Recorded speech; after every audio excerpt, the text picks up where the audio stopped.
everyone, welcome to Expert Village. I'm Pam Bowman, but you all know me as Chef Blondie. Today's a real treat for me. We are doing a food that I grew up on, sour cream coffee cake. My mom, God rest her soul, was the queen of coffee cakes. There wasn't a day that went by in my house that a coffee cake of some sort wasn't made. From plum coffee cakes to blueberry to raspberry to apple coffee cakes, but my favorite was the sour cream coffee cake. And it's basically the base of all other coffee cakes.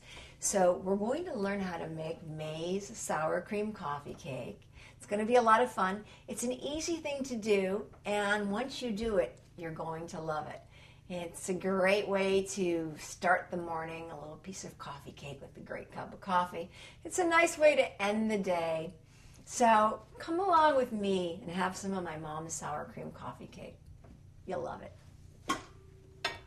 We're going to start out by talking about all of the ingredients that you'll need. First, we need all-purpose flour. Regular old all-purpose flour you can buy in the store. Don't buy unbleached, just buy plain all-purpose flour. Next, baking soda, baking powder, regular sugar, butter, unsalted, eggs. We'll be using 3. Be sure you use large eggs. Sour cream, of course. A little bit of salt, because we're going to be able to control the salt in it. Some vanilla.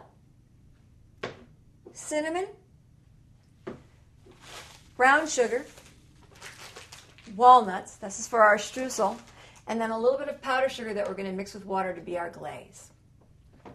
So let's get started.